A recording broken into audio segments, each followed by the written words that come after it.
Hello and welcome to another edition of Entheo Radio, where we talk about shamanism, psychedelics, and altered states for healing. This is your captain speaking, Captain Hugh T Alkemi, also known as Trevahr. I'm here with a very special guest, and in the past we've had live episodes. This episode is recorded, pre-recorded for you, so that you can listen to it on all the podcast stations across social media, as well as on Spotify, Castbox FM, Google Podcasts, and a few others. My most recent discovery is that we are on iHeartRadio, which is really exciting and fun. I want to welcome to the show our special guest, Ryan. Ryan, how do we say your last name? It's a bit of a tough one. So it's Munevar, so it's like a cow going moo, and then nay, and var like varnish, so Munevar. So Ryan Munevar. And he is part of the Decriminalize California initiative for psilocybin and magic mushrooms. It's a very exciting time in the world right now. We are getting, we're rallying and we're starting an initiative, and Ryan's going to talk a lot about that today. And I welcome you to the show. Thank you. So tell us more about what you've been involved in. Give us your background with Normal and a few of your other projects. Yeah, so when I was 28, I got a chance to get a scholarship to go to a school out in Michigan called Lawrence Tech.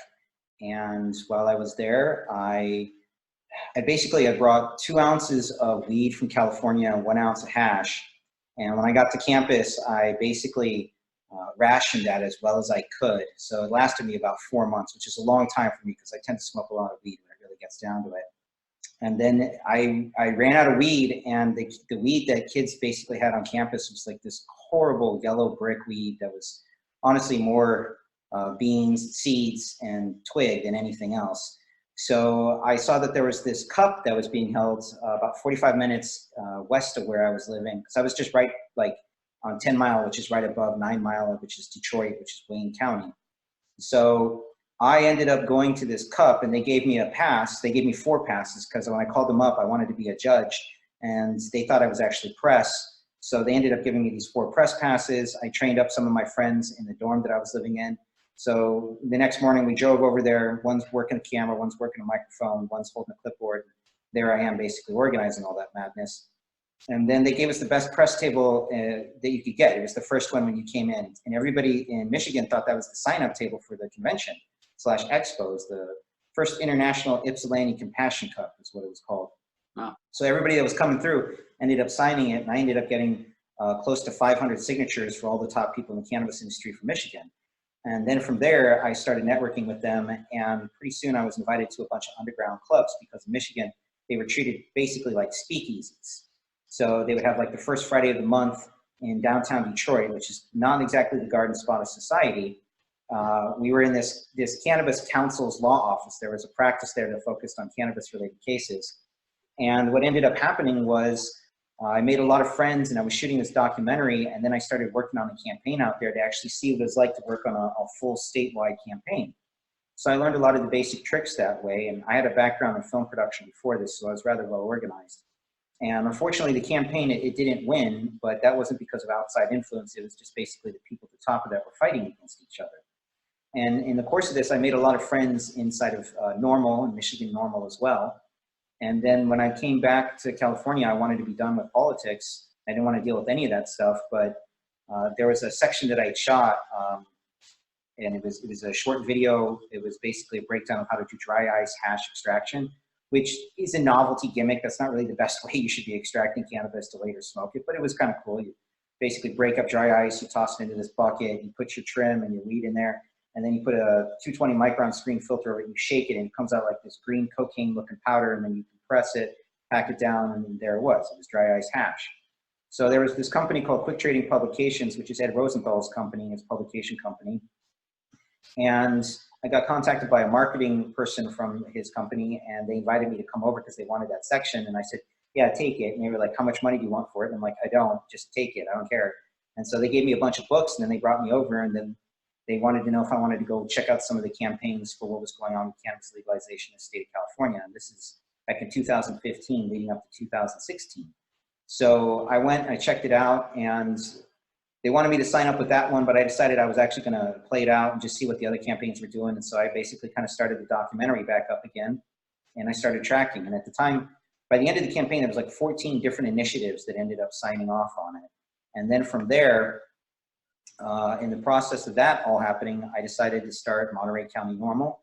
And within like a week or two, I met one of my friends, Joey, and he basically became the deputy director. And then we started the first open source initiative. It was a Google Drive document that we had all the stakeholders in the cannabis industry in Monterey County contribute to. And there was like a bunch of different law offices, meetings were being held in. And we took the document over to the city of Salinas. It's the heart of the county. And keep in mind, Monterey County basically does like $4.5 billion a year for regular agriculture. That's lettuce, brassicas, strawberries, the berry picking industry. And then from there, the city council, is their lawyer, in 13 minutes, he was like, great, this is perfect, we'll go with it. And we were expecting like a 3-hour meeting. And you know, we were done in 13 minutes, because normally what happens is you come in and there's like 500 different emails that have been printed off, and they have to scroll through it and they have to read them all. And in this case, because of the Google Drive document, all the comments were just going down the left-hand or the right-hand side of the screen. So it made it very simple, and it was the most elegant version of a draft you could put together and submit. And so the city council, they came together, they ended up voting on it, and then they turned on cultivation, manufacturing, distribution, the ability for analytical labs, and even some bulk deliveries. So after that, 2016 rolls in, and the election comes up, and the county decided to take a version of that draft, and they simulated it with some of the other drafts that they'd seen from other cities and some things that were already in practice, like in Los Angeles. They already had a couple of drafts that they liked. And so there was an amalgam that got put together, and then they asked us, you know, we're board of supervisors at a county level. We don't necessarily know if we can run this and win this, but if you were to run it, you know, like, how would you do it? And we're like, break it up into 4 basic initiatives, run them all simultaneously, and then see what happens. And so we ran it, and we won all 4 initiatives at the same time. And then from there, we started picking off cities along the 101 freeway and just started turning them on left and right through just aggressive lobbying and all kinds of shady stuff in general. That's what politics is. It's not a nice, decent sort of thing. And then from there, we started picking off cities along the coast. So we went after Seaside, we won that, and we went after Marina later.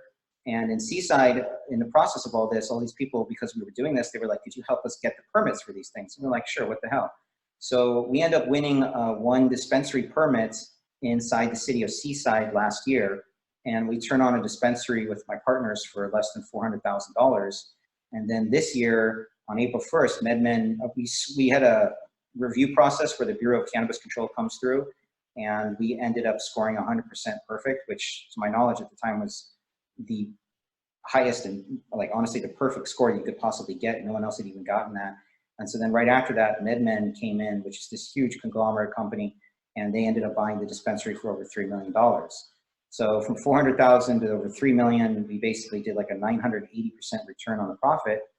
And I was like, you know, now I got this blood money, I might as well do something good with it. And I honestly hate the cannabis industry is the way it was set up with Prop 64. And I hate the overregulation, the taxation, and the permits. So, and this is ironic considering this is the company that made all the money to actually do this. So I took that blood money, I dumped it all into this, and I decided I didn't want to have a hyper overregulated tax. And it's a sin tax. You're already paying taxes when you go into a regular dispensary. They just slap an extra one on. It's anywhere from like 5 to 15%. And at the same time, if you start out, there's a tax basically for cultivation. There's pretty much a tax for manufacturing. There's a tax at the point of sale. And you put all those together, they stack. So it makes it even worse. It compounds it. It's like compounded interest, but in this form, it's for taxes. So I thought that system was just absolute bullshit, because I hate taxes to begin with, the way that the government structures it across the board. And you can't even technically declare any tax write-offs except for cost of goods sold at the federal level, because it's still federally legal.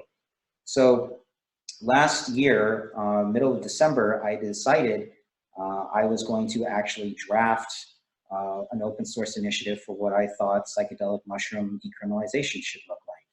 And so it's basically set up where it is, in essence, if this was to pass, it'd be legal to cultivate, manufacture, distribute in the form of donation, possess, consume, and transport. And the definition for personal use and personal possession amounts is basically whatever a person defines as their own amount needed. So instead of coming up with like an arbitrary number of like, well, you can have 1 pound of dried mushrooms, or you can have 5 ounces of dried mushrooms, it was like, no, a person could grow enough psychedelic mushrooms for themselves and keep them in their closet. And it only changes the definition if they would actually try to sell it for cash. So let's say you had 2 grandmothers that live side by side next door to each other. And you could think of it as one grandmother grows 10 pounds of psychedelic mushrooms. The other grandmother has, say, 50 pounds of organic, fresh garden tomatoes that she's grown. They could, in essence, trade them. So there's no real cash exchange, and there's no way the government can stop bartering, but this is the easiest, cleanest, most elegant way to do it. If the other grandmother was to try to charge like $900 a pound, then that basically turns into a sales model, which is not what we're trying to turn on. And the craziest thing is the cost to actually produce psychedelic mushrooms. For about 125 bucks, a person can produce enough psychedelic mushrooms in their closets to last themselves, their significant other, their family, and their friends for about a year. It's the cheapest psychedelic you can basically produce. It's incredibly easy. And another crazy thing is, for example, the state, I just had a call with the financial office because they have to do this thing called a fiscal impact report to find out, is this going to cost the government more or less money? Are they going to save money if it goes through this process? And it's like this. They wanted to know, like, how many plants would it be? And I'm like, well, it's actually not a plant. It's a fungus. It's in a different kingdom. And technically, you could have one mass of mycelial in an agar dish, which is about as big as my hand, or you could technically inoculate, 200 pounds of wood chips, put it in your backyard, and it creates one giant mycelial mass that grows under the ground. So that's why personal possession amounts is simply determined by how much they have. Not really, it's by what they're doing with it when they're actually donating it to somebody else. And if they're donating it, and if it's actually a form of sales. So they seem to like that a lot. This will actually save the government, and that means the US taxpayers a little bit of money, since they're not going to be wasting it on arrests, prosecutions, incarcerations, and then the economic rehabilitation that comes after that. On the flip side, it also doesn't create money because there is no permitted system to actually sell these things, which means it can't be taxed, which means the government can't take money for it. And this is also the best way to keep commodification happening from large-scale corporations coming in, and just they're the only ones that have the permits, and they're the only ones you can get it from, and they charge you like $500 for like 5 hits in equivalency. So it's pretty elegant. It's very ambitious. The math is difficult. We have to get like 625,000 valid signatures from when the collection starts. We have 180 days to pull that off. And if we're able to do that, we then get it on the ballot, and then the citizens in California, they get to vote whether they want this to go through or not. And then on top of that, we have a very simple policy. It's basically, if you want to help out the campaign, you volunteer, you then donate, and then you share. When we're talking about sharing, it's both social media, but it's also because we teach cultivation classes.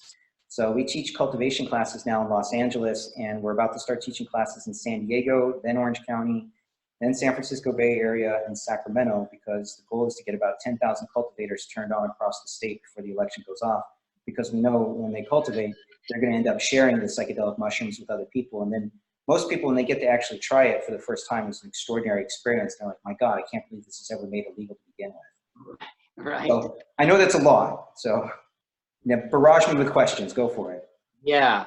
So I want to speak to the ambition. It's like you have seen some success in the past, and that's so beautiful. And so you have experience. You've done a lot for cannabis in the past, and you're sort of stepping into magic mushrooms. You're stepping into psilocybin.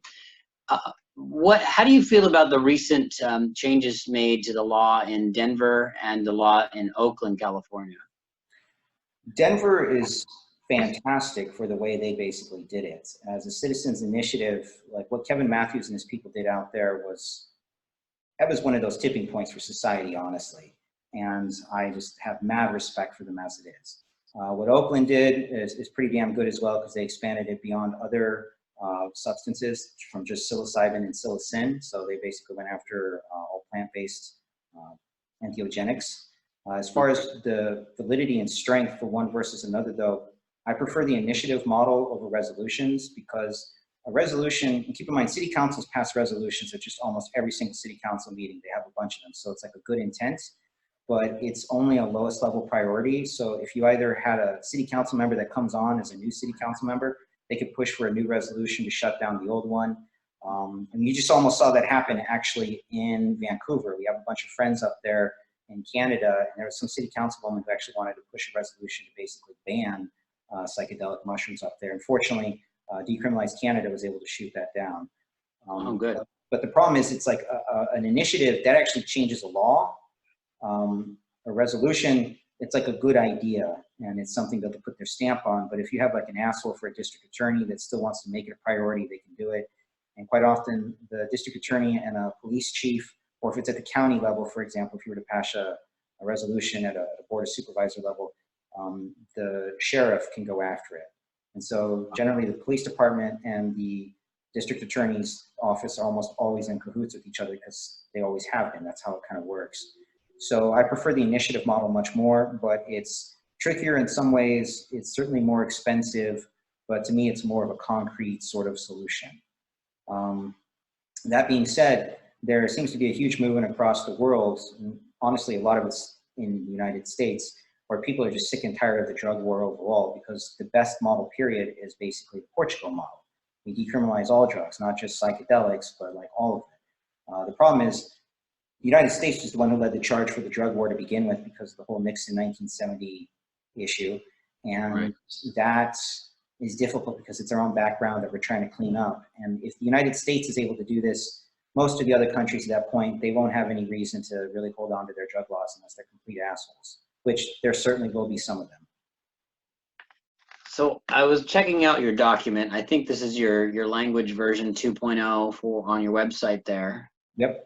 And I see in Portugal, they decriminalized all drugs in July of 2001. How's that going for them? And why is this a really important thing to include in your document? The whereas sections, which is basically the findings and declarations, you want to show examples of other areas where this has gone through and it's gone through successfully. So basically, their drug rates have dropped, their crime has dropped, the cost and wasted amount of resources has certainly dropped. And as like a full suite model, it's worked out really, really well for them as a society. It's the kind of thing though, you have to do all of it, or it doesn't work as well if you're just doing it in little pockets, because people, they kind of island hop from areas where some drugs are legal and some are kind of legal and some aren't legal. So there's lots of different things. If you want to completely eradicate the black market and the stigmas associated with it, you basically need to decriminalize all drugs. But the thing is, it's very difficult to do that in the United States. There are so many conservative holdout areas where they're going to fight this even after it goes through. Even at a federal level, there'll be states and counties that'll try to like stop people from being able to access this. It'll be like not in my backyard mentality. So when you show examples of areas that are good, it works out well. Like for example, it's weird, the Netherlands and Amsterdam, they technically, as a loophole, actually decriminalize psychedelic truffles. Technically, psychedelic mushrooms are still illegal, but that's the workaround because the mushrooms is the material that grows above the ground. The truffles grow beneath the ground in the soil. So that was their way of doing it. And to them, they treat it mostly as like, yeah, the tourists like to come over and trip on mushrooms. It's kind of tacky, but you know, it's not really that bad. So we don't really care that much. And obviously, the Netherlands and Amsterdam haven't burned itself to the ground since they, you know, went through this. As far as the United States is concerned, you target areas where they're super liberal. So for example, Denver, they led the charge with cannabis. So they already had a lot of experience with how that was, and it didn't destroy Colorado. And I mean, it didn't end the world, right? Some people were predicting that it would, but no, not really. And then when people realized, for example, that they could actually tax in some areas, they went a little bit overboard with it. And they just kind of tried to pigeonhole it in such a way that only some people could do it and make a lot of money, but other people couldn't because they had to go through them. So the difference of this is, instead of having a brick and mortar system set up like there is for cannabis, where you have to go to a shop and get your psychedelic mushrooms, you can just grow your own and you can basically donate them to other people and you don't have to worry about any of that stuff. And then you can also, in essence, control the cost of what you're trying to get, as well as the quality of it. So it's like, I think a person, I mean, can you imagine if society told you you could only grow 10 pounds of tomatoes in your backyard and it had to be completely fenced off so nobody could see it? Because what if a child was to see a tomato growing on a vine, but they lose their mind and become like some deviant of society? It's like, it's just insane that we had this stuff come through to begin with. And the real reason, by the way, there's a long history of the drug war, and there's some great examples and some really bad examples of how this went. Alcohol prohibition, a lot of people that were against the removal of that, and in essence, the legalization of alcohol, they pointed out that there was going to be more examples of domestic violence, there was going to be more beatings, there was going to be more fights, there was going to be, in essence, operating machinery and people getting killed with it, alcoholism. And statistically, they're actually right. But then you take a look at what happened with cannabis as another one. And by the way, the model for alcohol regulation, that wasn't necessarily a totally good win, because right now the majority of the alcohol that is sold is only controlled by 3 major distribution companies across the United States. And that sucks. So a lot of people think, oh, I have my favorite microbrew that's totally an indie thing. And it's like, nope, actually it's owned by a company that's actually owned by a bigger company above that. So you're still just buying the same alcohol. But I come from the background where I think a person should be able to do anything either good or bad to their body, because in essence, it is their property.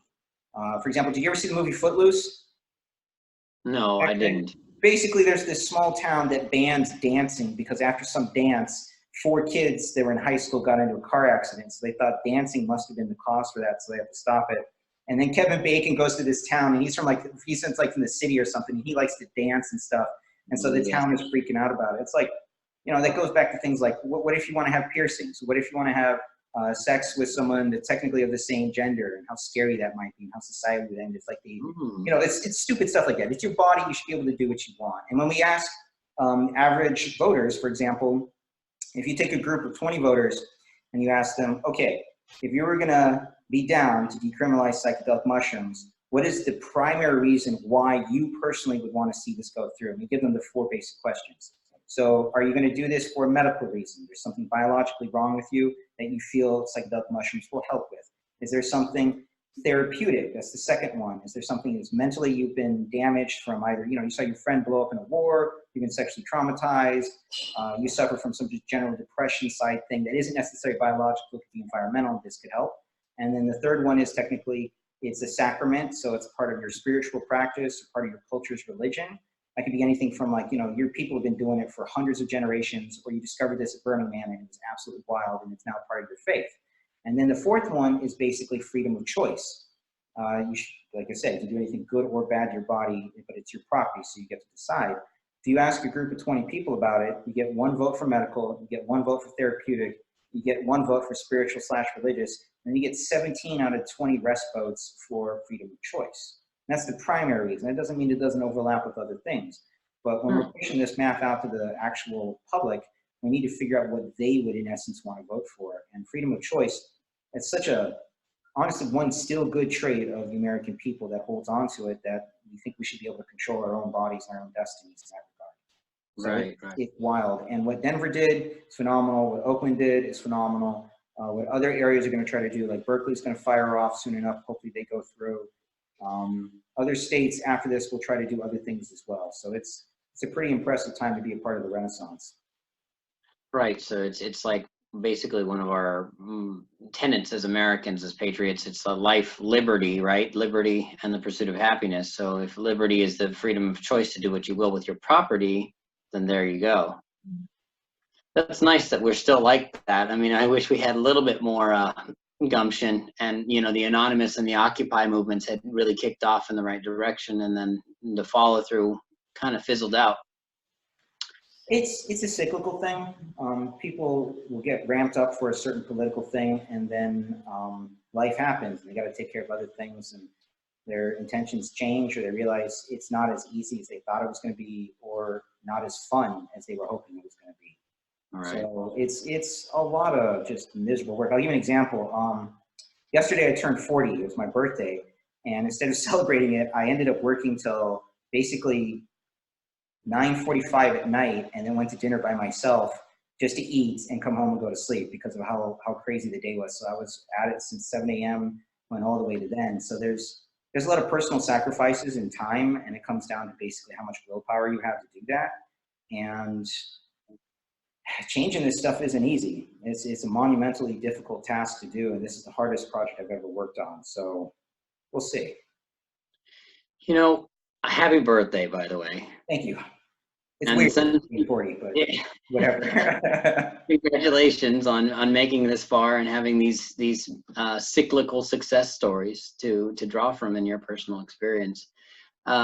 Since you have you technically have a .org, tell me about it, whether or not if you have it, it's a technical nonprofit, people donate to your Decriminalize movement.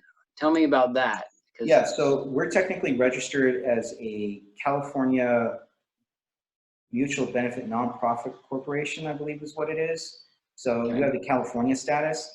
We haven't even tried to apply for a 501c3 or C4 because technically a C3 can't actually do political work and a C4 can accept funds, but there's some other weird restrictions for it. So we're just basically a nonprofit registered in California. So we actually don't really get that many breaks for it. And if you donate to any campaign, even if it's the legit committee for the campaign, or if it's a PAC or it's a super PAC, you don't really get tax write-offs for it, which is a shame because that would be nice. But the government does that because they basically don't want people to, it's the equivalent of like money laundering through tax evasion to a certain degree if you actually donate to yourself as a nonprofit to clean the money. So people can donate to us, but they don't get any tax write-offs for it, but we're still technically a nonprofit as far as California is concerned. And you have to establish some form of a corporational structure or a committee in order to open a bank account in order for people to actually deposit into.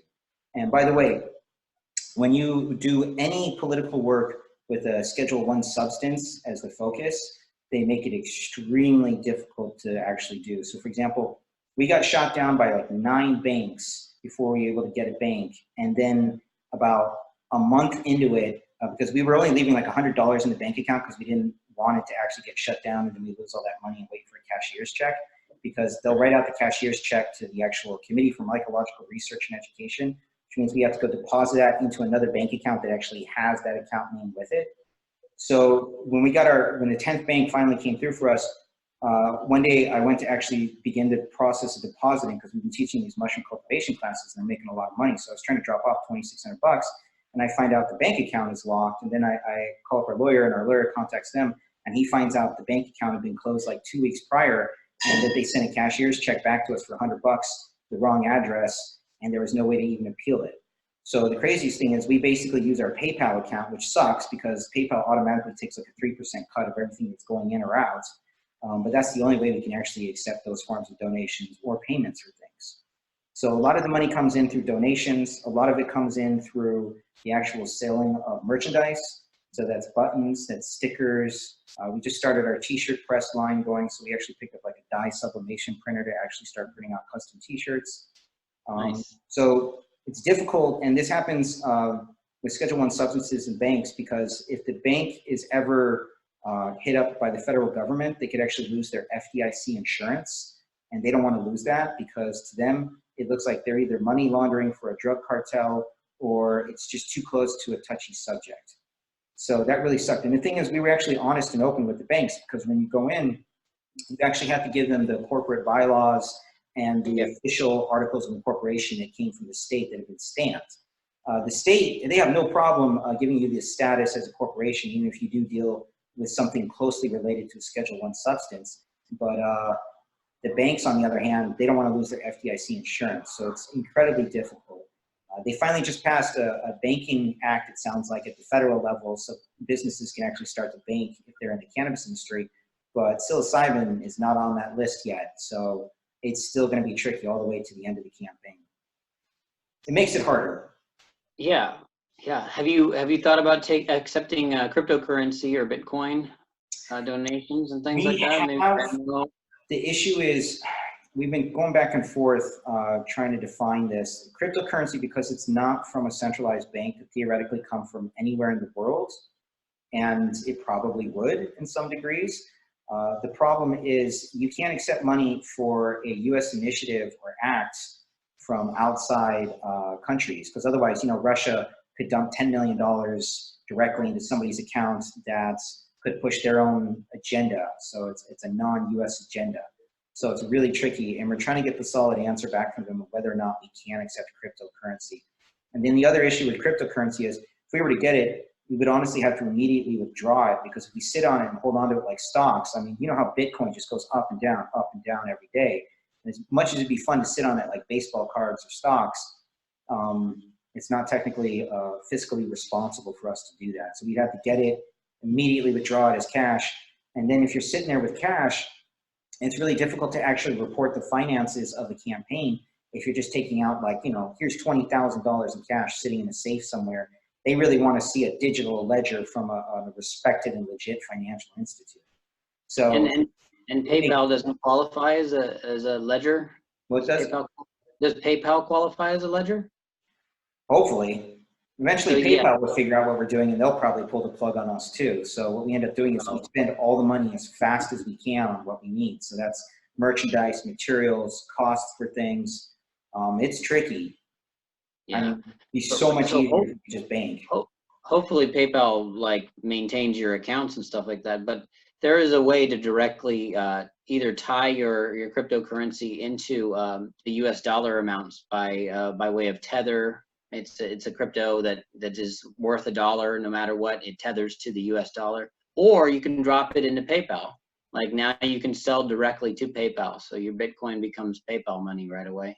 Yeah, we've been looking at that. It's a tricky thing, and we have the same questions and we have the same ideas to solve those questions. And so we forward that over to them, and then, you know, maybe they get back to us, maybe they don't. So it's a constant back and forth. Like some of the government agencies we work with in this process, they're very responsive and very cool. And then others are extremely cold and distant, and they only work with us because they're required to by law, not that they want to. And right. It's a wild time, but if this changes, we can change a lot of other things. Like, I'll give you an example. Everybody asked the question, could we do digital petitions in order to save the cost? California doesn't allow that yet.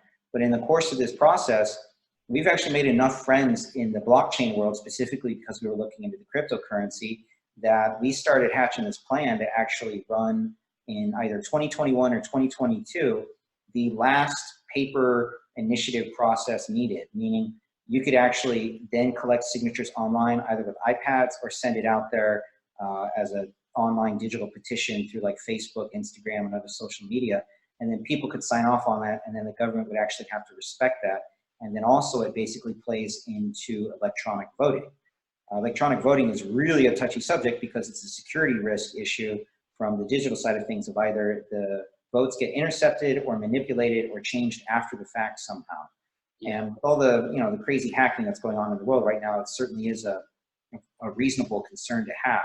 So if we can actually develop a system to do that properly, we would basically send out, you know, I don't know, 500 to 1,000 volunteers to go get the 625,000 valid signatures needed to actually put this digital petition vote on the 2021 or 2022 elections. In 2021 would have to be a special election. 2022 would still be a general election equivalent.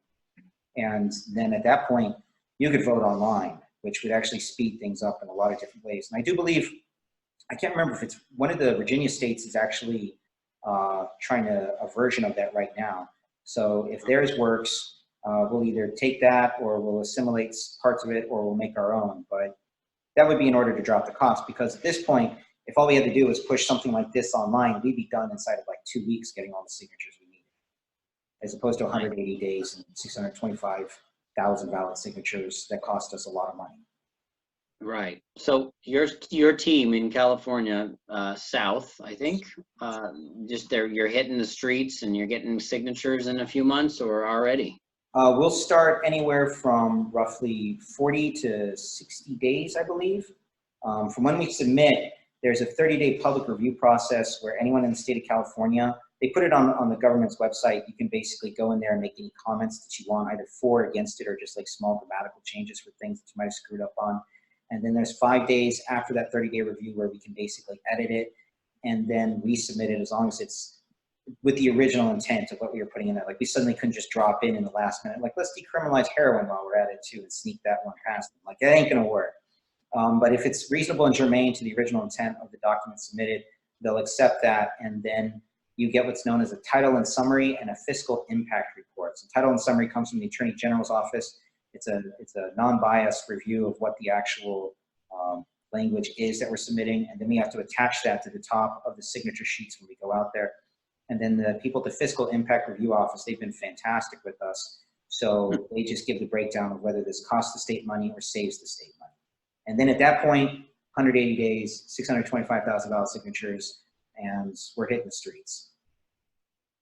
This is exciting times. Like, give people some examples. They can volunteer, they can donate. How else can this this initiative move forward, and how soon? Like, so I'm hearing signatures, and then it goes on into submission, and then so, like, realistically, put a timeline on when we could in California have legal psilocybin containing mushrooms.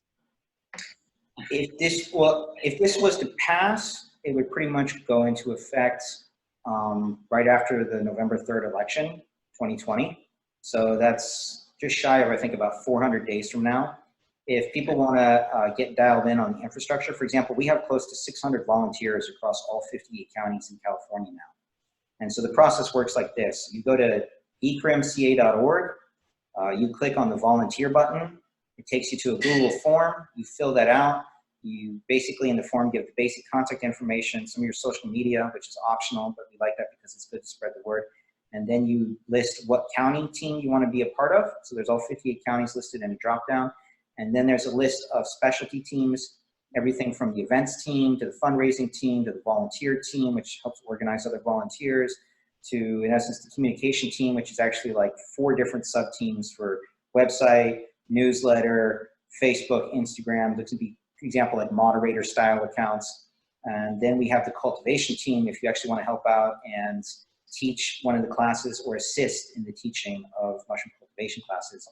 And the way that's basically structured, if you have the money, you can pay $100 to $125 if you wait till like the last 3 days to sign up for the class. It's about a 2.5 hour long class, but we bracketed out for 3 hours total for a little bit of in and out just to get the stuff in and as well as to get the stuff out. You show up, we teach you basically how to select your medium. In this case, we teach people popcorn because it's super cheap and a readily available grain. You then sterilize that, you put it into these jars. You then inoculate the jars either with a spore syringe, which is a fluid containing psychedelic spore mushrooms, basically. And the other method is grain-to-grain jar transfer, where there's already a jar that has a bunch of the popcorn that's basically covered in the white mycelial mass. You shake it up, it's almost like brittle. And then in a clean box, which we show them how to make, you pour a little bit into each one of these other jars, and you just keep doing that. So you can take one jar and basically turn it into 10 jars automatically with how much is in there. And then we showed them monotubs, which are the ones we like to use just for a start are these 7-gallon HDX black tubs you can get from Home Depot. You drill out these little 2-inch holes, one on each side. You give them a substrate layer, which is a combination of cocoa coir, vermiculite, perlite, and sometimes a little bit of coffee to change the acidity level of it. Like literally brew a pot of coffee and pour it in there. And then at that point, we give them a schedule, share a Google Drive document with them, which like rehashes all those steps so they can do that when they go home. And they basically leave with a tub, like a clean tub, a clean box, a mono tub, a jar as an example of what the material is. We don't actually give out any of the psychedelic materials because by law we still can't do that, but we can show them like every single step in the process. And then they get a little like 2-gallon bag of substrate medium that they can lay down in there.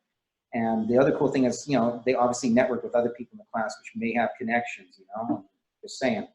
So at that point, we teach them how to do it, and hopefully the only thing we ask them is to go do it and show other people how to do it as well, because the point is to share this knowledge. Right. And then what's wild is if a person, you know, maybe they're hitting hard times and financially they can't afford the 100 or $125. In that case, we give them the option of you can actually show up at the campaign office, and if you volunteer for a day's worth of work there, we'll give you a pass so you can take the class for free. So at least the campaign gets some work out of it, and we turn on another person, which hopefully is going to go turn on like 10 more people right after that. Like, it's going to sound totally absurd. Did you ever see that movie Dune or read the book Dune? Do you remember? Basically, he takes. I've read that book like 9 times. Okay, that's honest. All the follow-up books. Well, the first one, I mean, honestly, in my opinion, that's probably the best book on psychedelics because the spice melange, in my mind, like psychedelics, if you combine them all together and they open your mind, it literally created a new genetic class of humans that were the space travelers, the pilots in essence. So I like to think about what psychedelics would look like for the future. But there's one part in there that I really appreciate is when Muad'Dib, he's, you know, the lead character, he's kind of like the Che Guevara sci-fi Jesus sort of character wandering around. When he teaches people the wielding way with those weapons, and he takes 100 of the best freemen and he trains them how to do it, and the goal is so they can go teach another 100 freemen below them how to do the same tricks.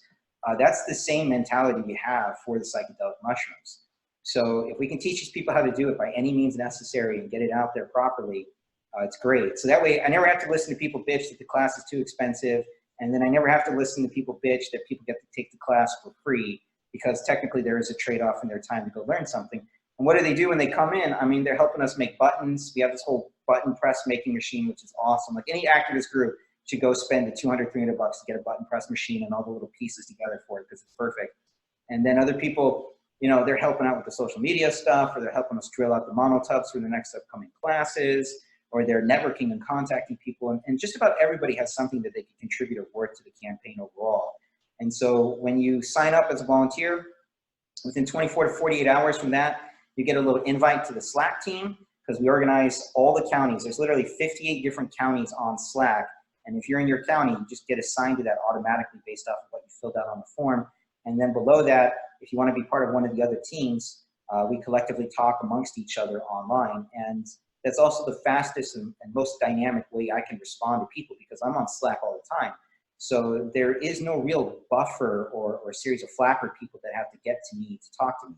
So if somebody wants to say something or has an idea or an immediate response is necessary, they can just straight up hit me up on Slack. And from being a volunteer to being a middle rung person on a campaign to being a high end person on a campaign, that level of transparency and accountability is extraordinarily refreshing to have. So they tend to get super motivated that can actually talk to us and get to us. And it's busy. Like there's a lot of things going on simultaneously. So it's kind of my way of like being able to manage all of that stuff and jump around. Very nice.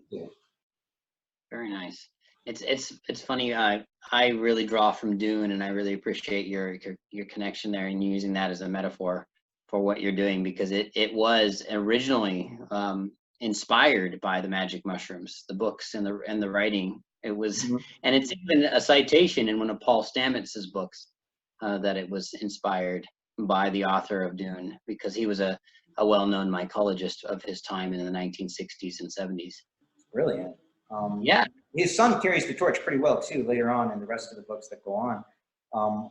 Like for me, Dune, I always get asked the question, like, what are my favorite and most influential psychedelic books? And most people think I'm going to go for like a hardcore academic route. And trust me, I got a couple of those under my belt as well, but I definitely would go with Dune. I would go with,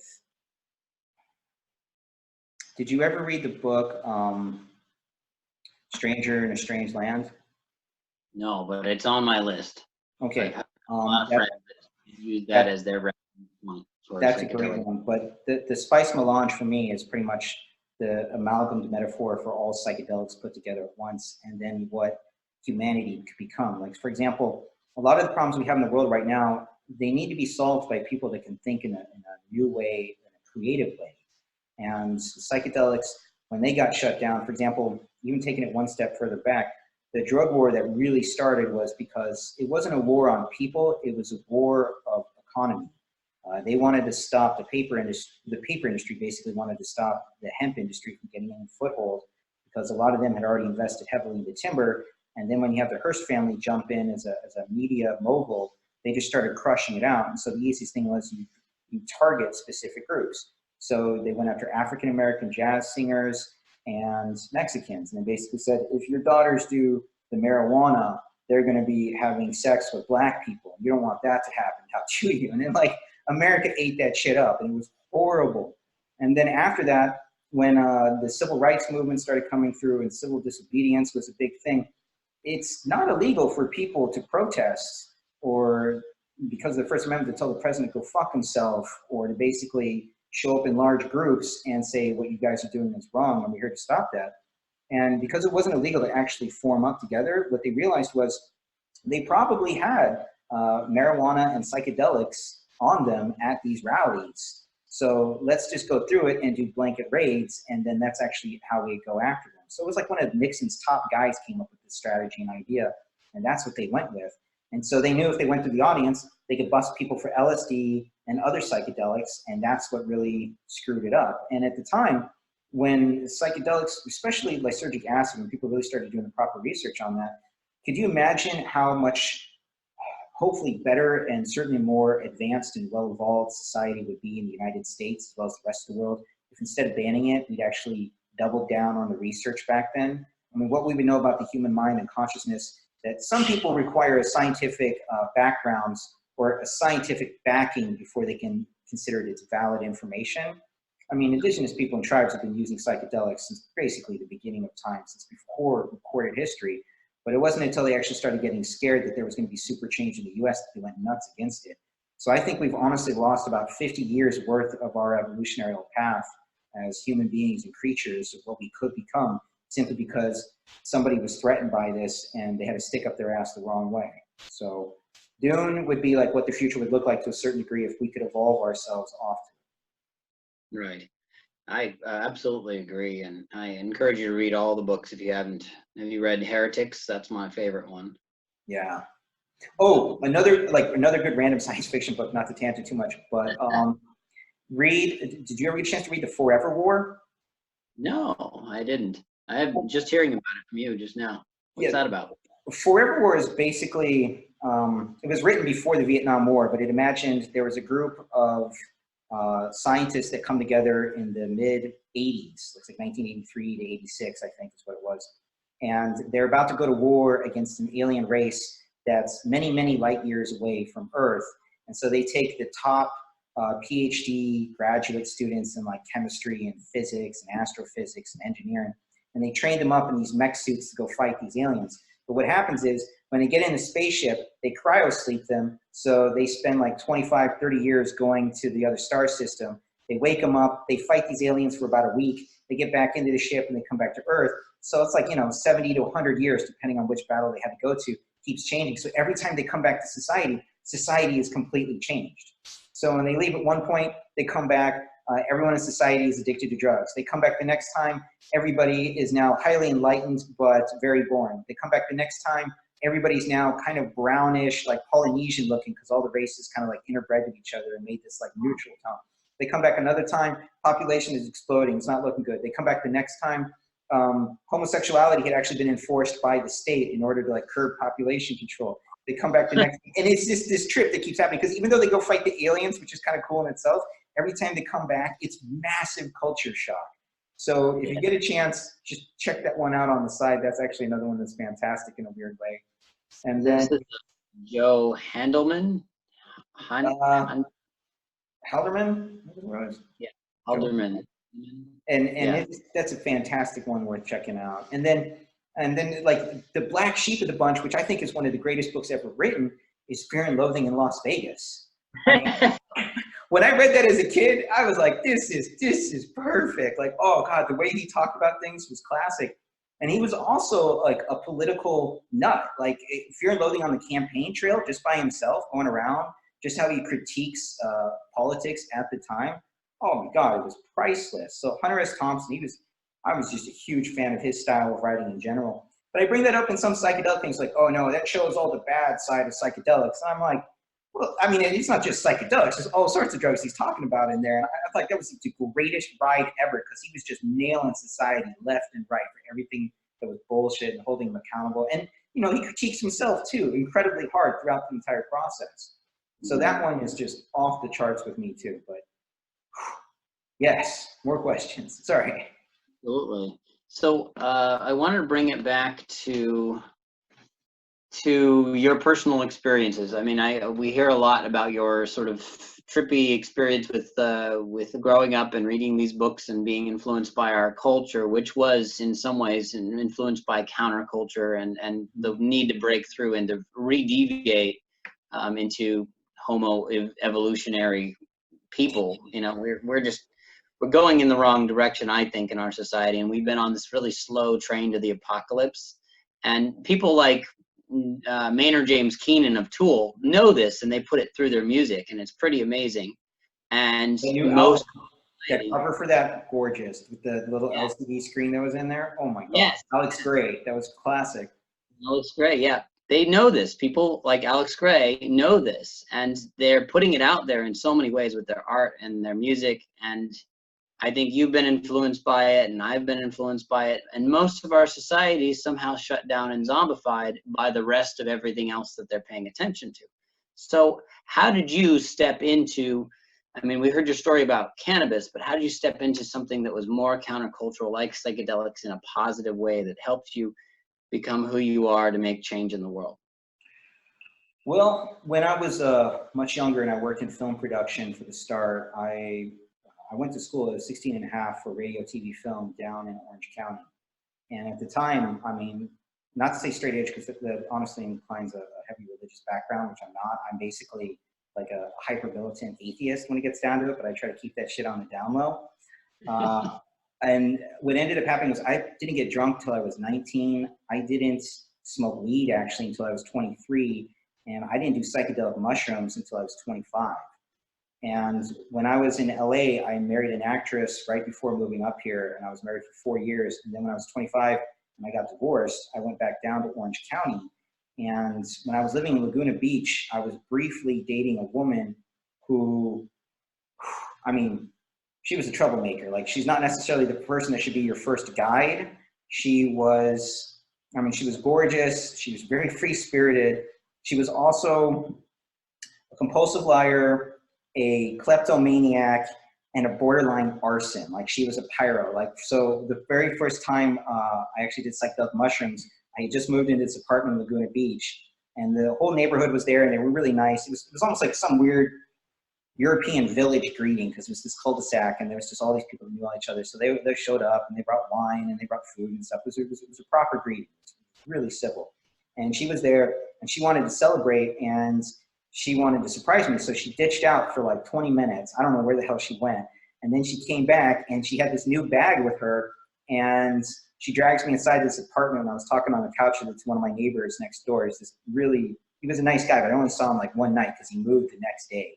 But he was really like, he built furniture, and he was a super Christian that was very introverted in a lot of ways, but he was trying to like say hello.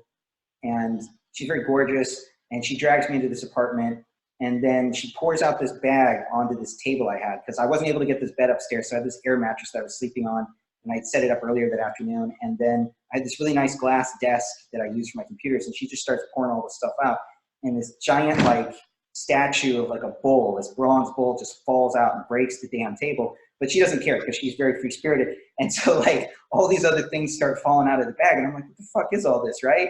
And she's like, I got this for you. And I was like, what is all the rest of this stuff? And she's like, I stole it. And I'm like, what do you mean you stole it? And she's like, I stole it. And I'm like, why? And she's like, so I could burn it. And I'm like, why are you going to burn it? Because I stole it. I don't want to get caught for it. I'm like, why did you steal it? I was like, what the fuck? Right? And she's like, don't worry about it. So she starts, and one of the things that was in this bag was like a whole bunch of dried mushrooms, right?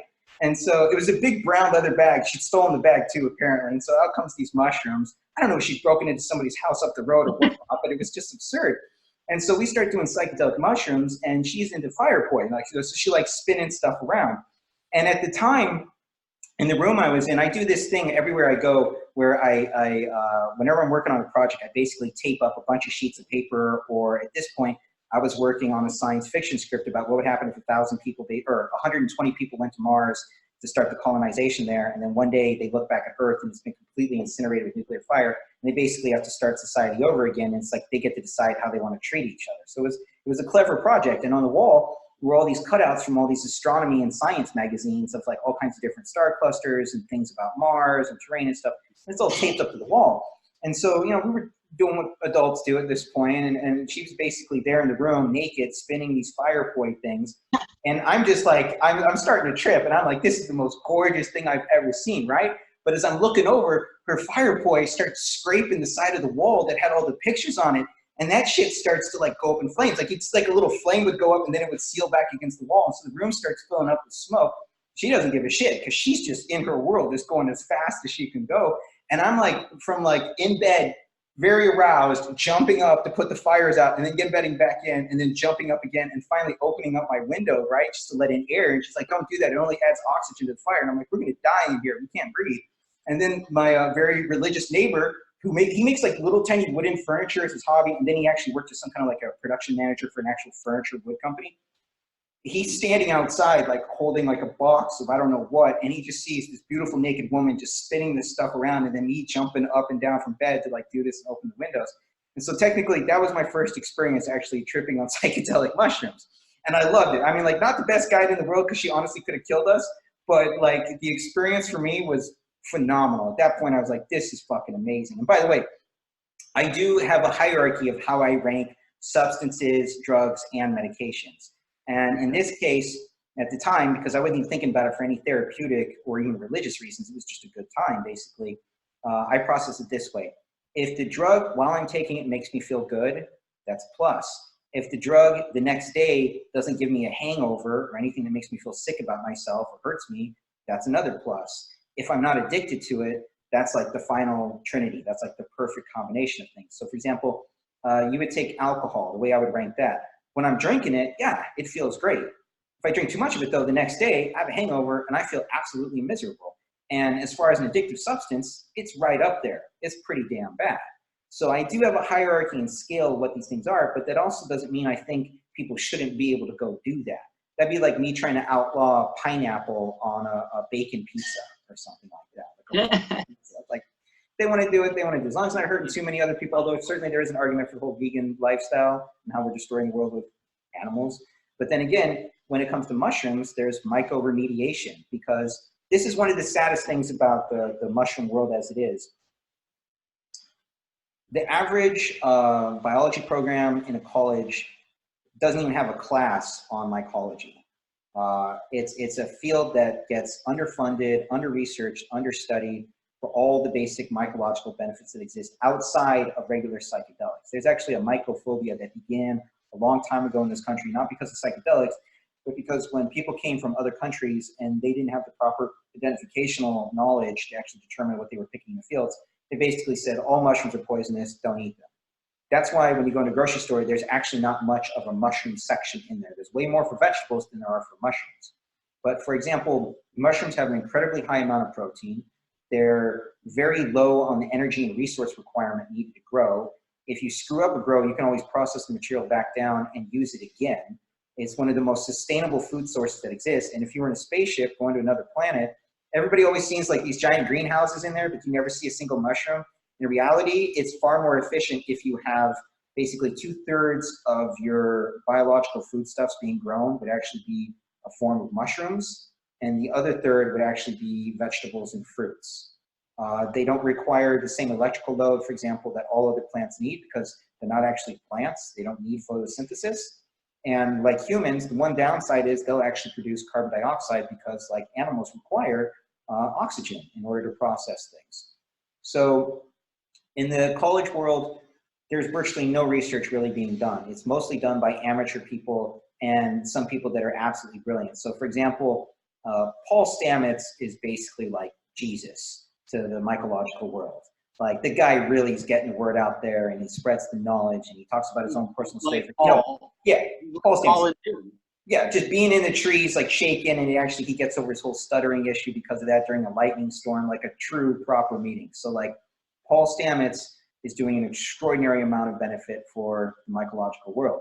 And what's crazy, name me one person in the plant world that people will reference of the same caliber of what Paul has done single-handedly for an entire kingdom of organisms on the planet. I don't know anybody. Yeah. Right? It's rough. When it comes down to it though, I hope this is a weird offshoot benefit. As people try to understand psychedelic mushrooms, I hope a lot of that research is going to pan over into regular mycology research. Because, for example, mycological remediation is one of the biggest things. So, for example, let's say, especially in the United States, we overproduce meat. Meat's actually based off of the corn industry. So corn by caloric intake is the highest density you basically get as a commercial agricultural product. The only reason we actually grow lettuce is because it's actually energy deficient pretty much when you eat it. This is the first time in history where people have such an abundance of sugar because you take corn, which is subsidized by the government, you then process it in high fructose corn syrup, and you add that shit to 85% of the food products on your shelves to begin with. That's when you go to a grocery store, You look around, people that are homeless are actually now dying of things like obesity and type 2 diabetes. It's like, this is unheard of. You go back 100 years ago, if you were homeless, you were skin and bones because you didn't have enough food to eat because there wasn't enough energy in that. We now produce lettuce, which actually isn't that good of a product to actually grow for the environment, but it's good for us because it balances out all the extra energy we now have in such abundance because of how well we've actually figured out growing corn, which then of course in turn feeds the dairy industry, which then of course also in turn feeds the meat industry. So when you have these giant cow, they're not even farms really, they're basically factories at this point that will coast along the side of a riverbank. Or if you have a pig farm, for example, and you're feeding them all this grain, and you're producing such an extraordinary amount of waste, when it rains, the rain actually pushes literally all that shit into the water. And when it hits the water, it basically such a high nitrogen content, it kills all the standard life forms that exist in there like fish. So you end up wiping out entire fish populations. And then all that horrible shit basically runs into like the Gulf of Mexico, for example. And so you have these massive algae blooms, which then of course wipes out whole other ranges of fish that had nothing to do with the original part of the process. So what's clever is you can actually basically take certain types of mycelium, inoculate these giant bags filled with straw.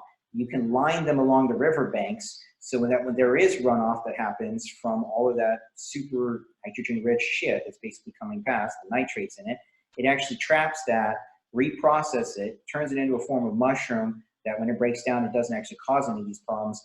And you can actually stop the environmental impact of what's happening for a meat-obsessed industry that already exists here. If people, for example, would actually transfer out their diet and basically make it a third mushrooms and probably about 2/3 fruit and vegetables, it'd be a far healthier race of people, creatures, and the planet itself wouldn't necessarily be in as bad a shape as it's in. Because, for example, a lot of people will say the only way you can actually stop true environmental damage, or at least slow it down, is to stop breeding as much as you do. Some people say that's a racist or a classist-sized argument. Same time, though, we're just overproducing way too many people on this thing. And you said it was like, what, was it a slow train wreck, basically? Yes. It's starting to accelerate, though. That's the problem because of how many people. I mean, in about, what, 10 years, we're going to be at something like 9 billion. In 20 years, we're going to be at 12 to 15 billion. We're not making the world better. We're making it worse. Either. Like, it's a downhill. We're slowly going downhill. And so, of course, it's accelerating because of downhill. Yeah, it's rough. So we need to fundamentally change a lot of things. And things that frustrate me just in society as a whole is that people are freaking out about psychedelics, whether or not they should be decriminalized or legalized. In my mind, of course, they should all be decriminalized. Just be done with it. So we can actually focus on other problems that are actually going to kill us. So right. It's a tricky thing, but it's human nature at this point. And to educate them is probably the hardest part overall, but people are starting to pick up on it. And people are well aware that the drug war just did not work. It's not working at all, and it's starting to fall apart. And cannabis, for the legalization that happened with that pretty much led the charge for all the other things that are going to come after it. Right. And I kind of see this as domino number 3. Your initiative might be domino number 3 in the Denver, Oakland, and now maybe the whole state of California. Yeah, well, Oregon's going to give a shot at their version too coming up, so we'll see. Great, great. I'm excited about that, and I hope to connect with both the gentleman who did the initiative in Denver and anyone who's leading the charge up in Portland, because we really need to get our Matthews from Denver. He's in Portland. They're in a little bit of a political storm right now because they actually took a decriminalized model out of theirs, so now it just looks kind of like a brick and mortar thing. So they got some political stuff to do and figure out. We'll see. Yeah, I heard the last time from some people that lived up in Oregon, it was going to be like you'd have to get a government sanctioned license to be possessing and sharing mushroom experiences with people, and you'd have to go through like a seminar training for that. Yeah, there's a therapy status you'd have to be applied, so you actually have to say that there was something like psychologically or medically wrong with you in order to get it, which if you go back to it though, like 17 out of 20, at least California voters, they want freedom of choice. They want to be able to do it without any reasoning behind it. Yeah. And it's strange too, because for example, I get asked this question every once in a while for people to get popped when they're basically buying psychedelics online. US Customs will intercept it if it comes in from outside of the US. And they're like, I'm in California, I'm a resident. do I have any religious protections? And unfortunately, no, you don't. In California, they don't go off of religious protections for controlled substances. It's actually one of the few states in the union that doesn't even have any provisions for it. So if you have to build that in there, you then have to justify religious reasoning why you should have access to it. And then if you go the therapeutic route, then you have to actually go in there and like publicly say there's something wrong with me that I need help with, or you have to release your medical records to a certain thing. And for example, back in the Prop 215 days, this shit used to happen about once every month. Collective or dispensary or mobile delivery service would end up getting raided, and they would take all of the people's medical records that had submitted because they just wanted to have access to it.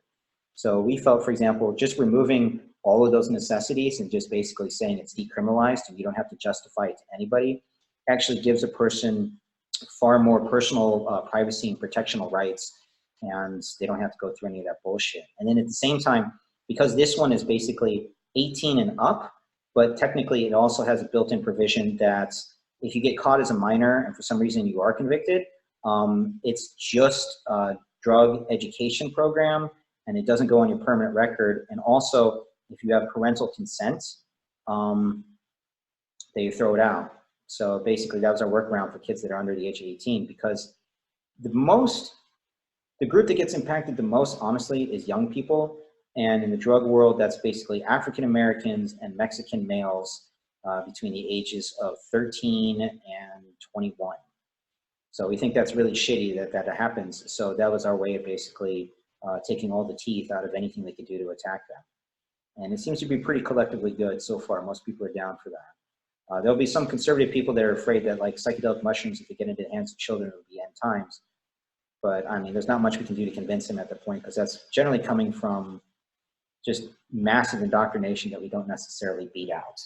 Right. Someone who's a bit dogmatic or stagnant in some philosophical way. Yeah.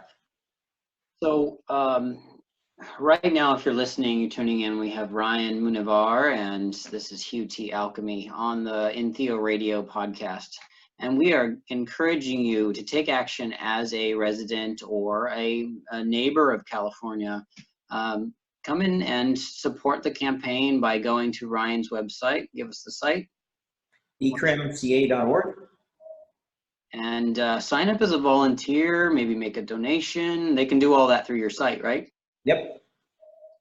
I'm personally very excited about showing up to one of your cultivation classes, because in the past I've taught a lot of my friends about mushroom cultivation, and I've actually worked with the San Diego Mycological Society as a board of directors member for a long time. Okay. And I'm really super excited about seeing what you guys have going there, and I feel like the information that you're sharing is like a grain to grain mycelial transfer for and if one jar can give 10 jars, 10 jars can give 1,000 jars, or 100 to 1,000 to 10,000, then you're going to have your signatures, and we're going to have a whole lot of change on our hands. And by the way, a huge shout out to all the local mycological societies. There's probably 8 to 9 of them in the state of California. San Diego Mycological Society is right there at the top of the list. There's the Santa Cruz Fungus Federation. There's SOMA up in SOMA, basically. Sonoma. There's Humboldt, they have one apparently that's pretty good. There's like, I guess 3 technically in San Francisco and 1 sort of in Oakland. There's the LA Mycological Society. So if you just even want to learn about regular mycology, go there. About 1/3 of the members are down for psychedelics in general, but the other 2/3, they're there because they like wild foraging and they love cooking with mushrooms. And honestly, the potlucks, at least at all the ones I've been to so far, have been fantastic. Everybody comes with like some customized mushroom dish, and you're just sitting there eating and drinking and having a good time talking to people. So just educate yourself more. And the government, one thing they can't stop you from doing no matter what is educating yourself. And there's books online, there's videos online, and there's literally hundreds of different techniques on how to grow. And you just modularly put them together in any way is most comfortable for you or that you enjoy, because just experiment and learn and share it. You know, Ryan, I may pick up the flag a little bit and carry it for San Diego, at least the community here, because I really feel like a bit of fungophilia is a lot of anarchy in the US of A, and I'm excited. Not bad, not bad. So when's the next SD meeting? You know, I think they Monday, actually. please. stmyco.org. You can get on that. And in San Diego Balboa Park, it's a Monday night. This Monday. I forgot the date. Let me grab that real quick. Monday the 7th. Yeah, I'm actually scheduled to go down there for that. In fact, I'm coming down technically tomorrow morning, or actually no, I'm going up tonight, or I'm sorry, I'm going down tonight to meet with Bronner, David Bronner over in Vista at 11 a.m. Dr. Bronner's son, yeah. Yeah, because it sounds like he's down to support us to a certain degree, so we're certainly going to take that meeting. So I don't know what your schedule's like later tomorrow, but are you in Orange County or primarily San Diego? I'm in San Diego, North Park, Hillcrest. Okay, I'll be in the Vista area tomorrow. You'll be in the Vista area. Yeah, I'm going to probably go up to Encinitas in the evening time, so I'll be in North County in the evening time. All right, cool. And I'll definitely see you there on Monday at the San Diego Mycological meeting, okay? Excellent. That is, it'll be my first time back in like 7 years, and I think maybe it's our first or our second meeting of the season. So it pauses during the summertime because it's dry, and it's restarting right now. Perfect. So yes, Balboa Park, if anyone's listening, Balboa Park, I forget the room, but it's Casa del Prado address. You can find it on Facebook. You can find it on sdmyco.org, and join the club, and it's free public, or you can pay for a household membership, or you can connect with Ryan and his group on, what was it, decrim.ca or decrimca.org, right? Yep, decrimca.org. And that's also, if you need to look us up, it's decrimca.org on Facebook, or it's decrimca on Facebook, decrimca on Instagram, decrimca on Twitter. So they're all synced up that way. So easy to find. You know, I'd love to have you back on and have a discussion about microdosing, because we didn't even get to cover that topic. And I think it's a really therapeutic way for our society to move. What do you want to talk about for a minute? No, I think we're going pretty long. So let's schedule again.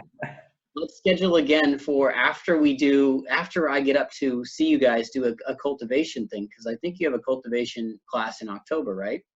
We're supposed to have 2 of them in October in LA, 1 in San Diego, 1 in Orange County, 1 in Santa Cruz, 2 potentially in San Francisco, and 1 in, I believe it's San Rafael. So it's just North Bay. All in October? Yeah. There's also the fantastic fungi screenings that are coming up. I'll get you the better dates for that, but I know there's one coming up in San Diego, and then the next month there should be one in Encinitas. So both in San Diego County. And that's with what, the Aware or the Awake Project or something? Aware Project is one of the co-sponsors on that, I believe, down there. And there's also, they have them all over the place. There's going to be one in San Francisco. There's one next Friday, or this Friday in Santa Cruz. Next Thursday is SF, San Diego. Just check out fantasticfungi.com and just look them up, and they'll have the list of all the screenings up there. And that's going to be a fun movie. So let's make a point to have you back on after I make it to one of those cultivation meetings. Cool. So then we can talk about the content of that meeting and get really excited and a little bit shroomy. And then maybe in that same title, we can also dedicate some time to microdosing and talk about the therapeutic dosages, a lot less than psychedelic dosages, because I find that may be the right direction for pushing things through, at least from a philosophical and a therapeutic argumentative model, like how society ultimately evolves into that future society that Frank Herbert saw in the Dune, is that basically they were using the spice melange as a geriatric, an anti-aging and a longevity substance. Mm-hmm. And I'm finding in my own personal microdosing that feels and rings true. Well, they also used it to basically transcend space and time in there, which is the funner side. I mean, it's the trippier side of things, but the basic biological benefits of microdosing in general, they're going to discover some extraordinary things that a lot of people already know, but a lot of people don't know or don't trust unless they see hard science behind it. And it's a miracle substance all the way. Psilocybin processed down in psilocin when it's inside of you is just extraordinary. Yeah, and so I want to say thank you and express gratitude for making the initiative the way you did it.